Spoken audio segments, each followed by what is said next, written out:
around and faced them through the glass. She gave a nod, slow, measured, and then walked toward the door.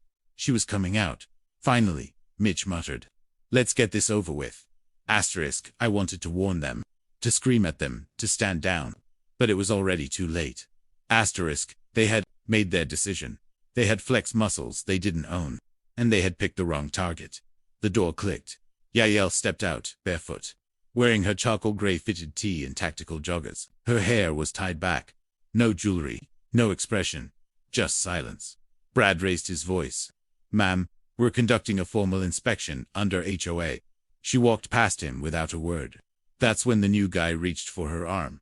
And that's when everything broke loose. The morning light cut through the glass like a spotlight on stage. But this was no performance. It was a standoff. The lead HOA enforcer, a tall man with thinning hair and the stiff gait of someone who watched too many action movies, stepped forward.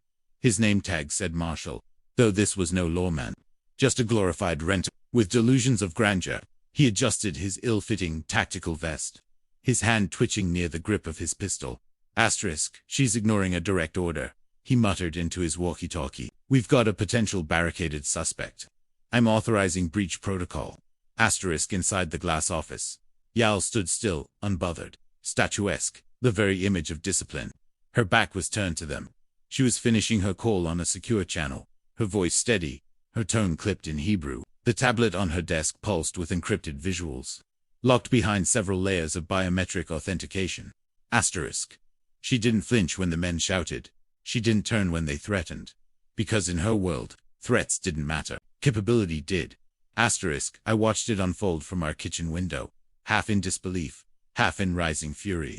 My hands clenched the edge of the counter as I whispered, "They really don't know who they're dealing with." Outside. The second HOA, guard younger, shorter, clearly less comfortable with what was happening, shuffled nervously. "Maybe we should wait," he mumbled. "She's probably just working." No, Marshall snapped. "This is a violation of HOA Protocol Section 6.7b. Unauthorized use of a detached external structure. Could be a drug lab for all we know." A drug lab. I growled aloud. That was it. I stormed out the front door. "Hey, step away from the office." Marshall spun around. "Sir, return to your home. This is HOA business." HOA business, I barked. "This is my property. You're trespassing, threatening my wife, and now you've got your hand on a weapon. You're about to make the dumbest decision of your life." She's refusing to comply, he said, ignoring me. "We gave her multiple chances." She's in the middle of a secure defense briefing. I shouted. "You're not just breaking rules, you're interfering with operations." He smirked, like I'd said she was on a call with Santa Claus. And that's when he did it. He pulled his pistol. "Last warning," he yelled, pointing the weapon directly at the glass office door. "Come out with your hands where I can see them, or we're breaching this structure." The younger guard froze. "Whoa, Marshall, are you sure?" I said breach. I barely had time to react. My body lunged forward, heart hammering in my chest. But before I could reach him, I saw Yael move. Inside. She gently set her tablet down, ending her call with one final keystroke. Then she turned to face them. Slowly, deliberately. Her face was calm, unreadable, but her eyes burned with focus. Not fear, not panic, just raw calculation. She opened the glass door. The sound it made was so soft it barely registered over the chaos. But somehow, that hush cut through the scene like thunder. Marshall stiffened. Gun still trained on her. "Ma'am, step outside. Do not make any sudden movements." She took one step forward, then another. Barefoot on the stone pavers. She looked like a dancer, fluid and composed. Her hands were by her sides, not raised, not aggressive, but not submissive either. "I am unarmed," she said in a clear, accented voice. "But if you point that weapon at me one more time, you're going to wake up in an emergency room." Marshall barked, "On your knees." Now, he had no idea what he'd just invited. Yael moved like a blur. In one lightning-quick pivot. She stepped sideways, knocking the gun off axis with a sharp elbow to his forearm. The weapon discharged, the bullet thudding harmlessly into the grass. Before he could process it, she grabbed his wrist, twisted it with brutal precision. and drove him down with a knee to the back. Asterisk, he screamed, high-pitched, panicked. As the pistol skittered across the pavement, the younger guard reached for his own weapon. Big mistake. Asterisk, Yale spun, grabbed his wrist mid-draw, and yanked it forward into a disarmament maneuver so clean it looked choreographed. With one hand on his elbow and the other twisting his fingers, she had his gun on the ground and his face in the gravel within 2 seconds. Asterisk, silence. Asterisk, Marshall whimpered beneath her knee, completely immobilized. Asterisk, the third HOA officer, an older man who'd stayed back, clearly regretting every choice he'd made that morning, raised both hands and stepped away slowly. His voice cracked. Asterisk, who are you? Asterisk, Yale stood up straight, brushing her hands off as if she'd just taken out the trash. Asterisk, I was a commander in Chatet 13, she said evenly. That means nothing to you. But in my world, we neutralize armed threats before breakfast. Asterisk, I rushed over to her, heart pounding. Are you okay? Asterisk, she nodded. I didn't even break a sweat. Asterisk, the younger guard groaned, trying to sit up, his arm limp. She broke my wrist. Be glad that's all she broke, I said, glaring down at him. Neighbors were beginning to peek from their porches. Phones were out. Someone had already called the police. Thank God. Asterisk, Yale glanced at the men on the ground and said, You're lucky. I've been out of combat for years. If I'd still been active, you wouldn't be standing. Marshall tried to speak, but all that came out was a choked cough. The third man, trembling, finally stammered, We thought this was just. She wasn't supposed to be using that office. Yael looked at him like he'd just insulted gravity. That office, as you call it, is secure infrastructure for international intelligence communication, and you pointed a gun at it. Asterisk, I turned to him. You idiots just tried to breach a private, secure location used by a foreign defense operative. You have no idea how bad you've messed up. Asterisk, sirens sounded in the distance. The real police were on their way. Asterisk, and for the first time, the mighty HOA enforcers didn't look like lawmen. Asterisk, they looked exactly like what they were. Power-hungry amateurs who picked the wrong target. The air was thick, not just with the rising heat of mid-morning sun, but with tension so sharp it could snap steel. The kind of tension that builds when amateurs forget the difference between force and authority. Asterisk, from the kitchen window, I stood frozen, gripping the countertop so tightly my knuckles turned white. My wife, Yael, had just ended her encrypted call in the annex, her secure glass-walled office, that the HOA rent-a-cops were now surrounding like it was some kind of hostage situation. Asterisk, one of them, a guy in his mid-30s, with a buzz cut and too much testosterone, had drawn his pistol. It wasn't a service weapon. Looked more like a Tigeratus de Lapanpulu Taurus civilian grade. His hands trembled. His voice had started to break.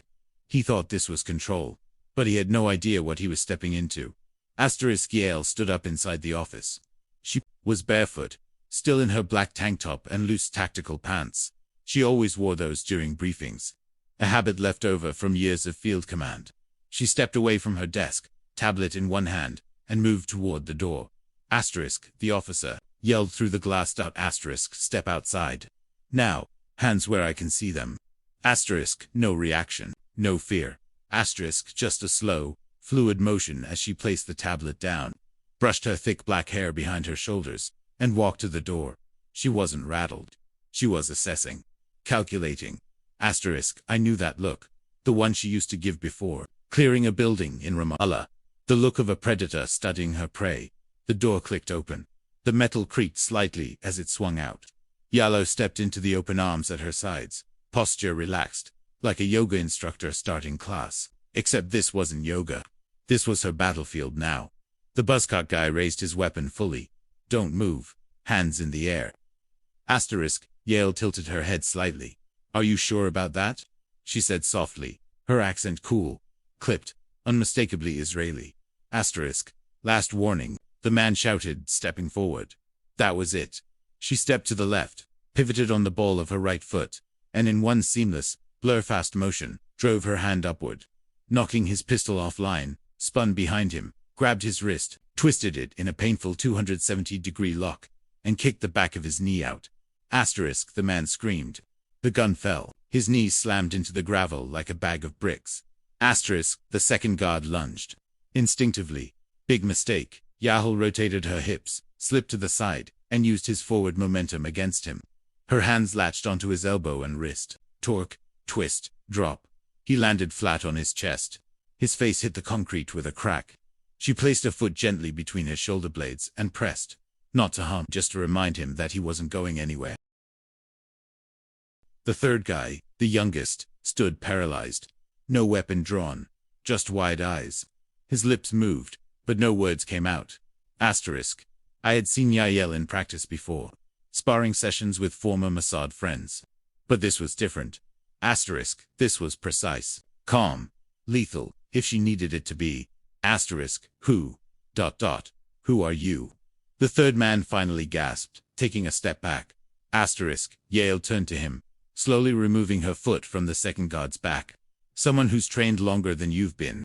Alive, she said. You drew weapons on private property. On a foreign defense consultant, under diplomatic protection.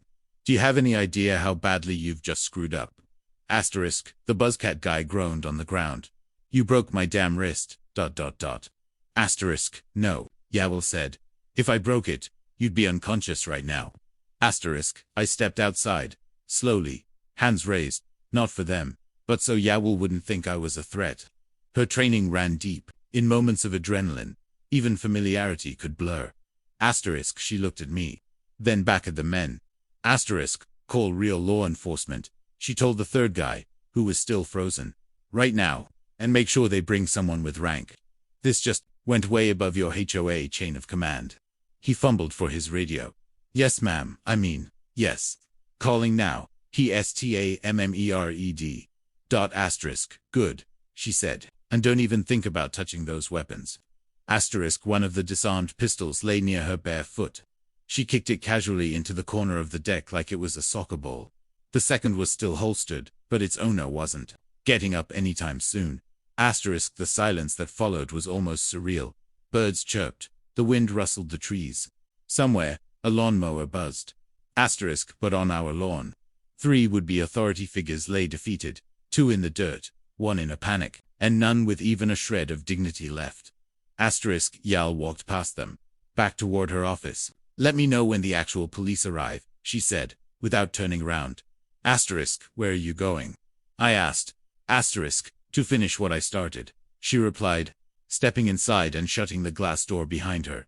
Asterisk. And just like that, the woman I married, the one who made breakfast with hummus and taught our daughter how to swim, had reminded the world exactly who she used to be. Asterisk. And who she still was. Asterisk. The HOA. Men were still frozen in place when the sirens sliced through. The morning calm, red and blue lights flashed against the glass walls of Yael's office, bouncing wildly off the surrounding oak trees. Within moments, 2 marked sheriff's vehicles pulled into our driveway, gravel crunching beneath their tires. Asterisk. I stepped forward, hands raised. We didn't call them. They pulled guns on my wife. She's the one who disarmed them. Asterisk. One of the HOA officers, still limping from Yael's takedown, shouted. She assaulted us. We were doing a lawful inspection. Asterisk. Shut up. I muttered under my breath. Asterisk. The 2 deputies exited their cruisers, hands instinctively near their holsters. They scanned the scene. 1 man clutching his wrist, another sprawled on the ground groaning, a third standing stiff like a statue, and my wife, asterisk, standing barefoot, composed, in athletic pants, and a black t-shirt. Arms folded behind her back, like she was still standing at attention. Asterisk. The senior deputy, an older black man with tired eyes and a clipped voice, stepped forward. Asterisk. Sir, ma'am, he said. We received a disturbance call. Reports of violence, possible assault. What's going on here? Asterisk. Before I could speak, Yael stepped forward. I'll explain, but I'd prefer to do so officially, and with my credentials acknowledged. Asterisk. The deputy gave her a puzzled look. Credentials. Asterisk. Without a word, she reached inside her office, retrieved her secured tablet, and tapped her fingerprint on the corner. A hidden biometric scanner lit up. The tablet unlocked, displaying a folder titled Joint Allied Cyber Operations. Classified asterisk. She selected a document and handed the tablet to the deputy. Asterisk. He took it.